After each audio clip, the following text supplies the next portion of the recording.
Hi, I'm Spice. Welcome to Basement Powersports. 1, 2, 3.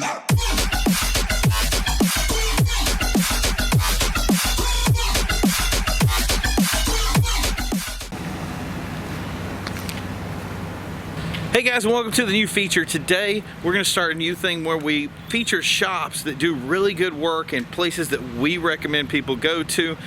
This is one of those places right now. Basement Powersports Incorporated.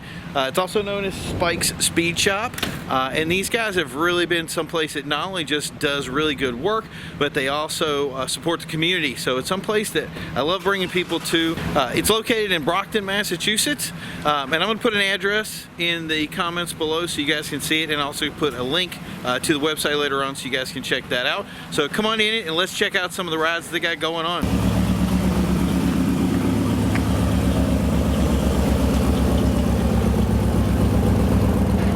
So we're out in the freezing cold right now. If we're gonna do the first thing today, we gotta address the elephant in the room, which is this car. I'm sure this is not the last time you're gonna see this on the show. But what I wanna do right now is cover over it. We got some little bit of history behind this car. So I'm gonna talk to him real quick and get his input on it. So tell me a little bit about the history of this car. All right, so I got really tired of owning a speed shop and not having something real nice to drive around in. And my definition of nice may be a little bit different from everybody else's definition of nice.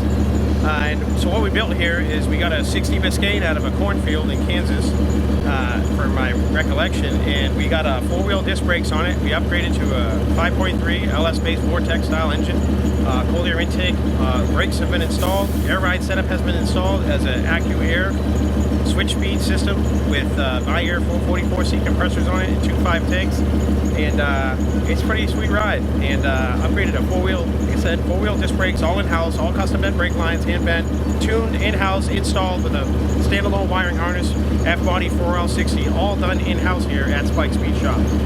We also sprung for the Bluetooth stereo system, which, as you see, it looks like a regular stock radio, your nice little paperweight that your grandfather probably has sitting in the garage. And as you can see by my phone here, I control my volume, Bluetooth audio. We almost have all the modern amenities that you'd figure on, you know, your base model newer car. We have a company out in Pennsylvania, retroradio.biz, and basically they'll take our factory radio, they'll gut it, and they'll put as many outputs, RCA pre-outs, preamp pre-outs, whatever we need, aux cords, Bluetooth capability, hands-free talking in your factory radio for your classic vehicle.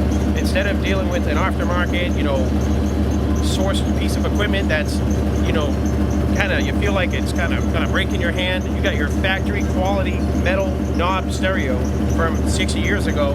Somebody looks in the window, they don't see anything of it. Next thing you know, you fire that thing up and you're cranking some new age tunes or some Beach Boys, and that's really what I wanted. I wanted to get in, turn the key, and be able to drive to California. And with this car, I had the ability to do so. And I think me and my team here, successfully achieved what we were looking to do.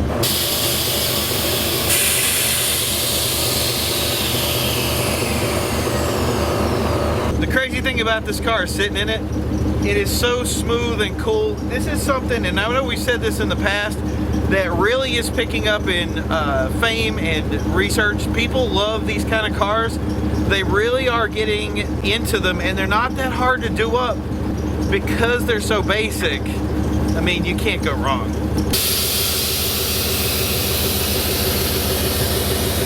One of the best things about this car this year, I took it to a couple of states away. I took it to, one trip was to Hartford, Connecticut, 85 miles an hour, 1100 RPM on the highway, average about 15 to 17 miles a gallon, and something that resembles an airplane from the 50s.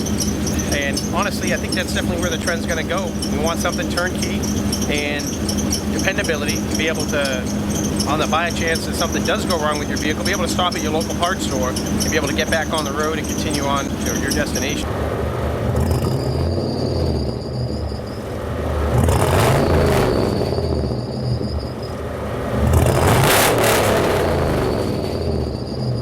Okay, I gotta stop. I'm gonna feature this car later. I can't spend my whole day on it.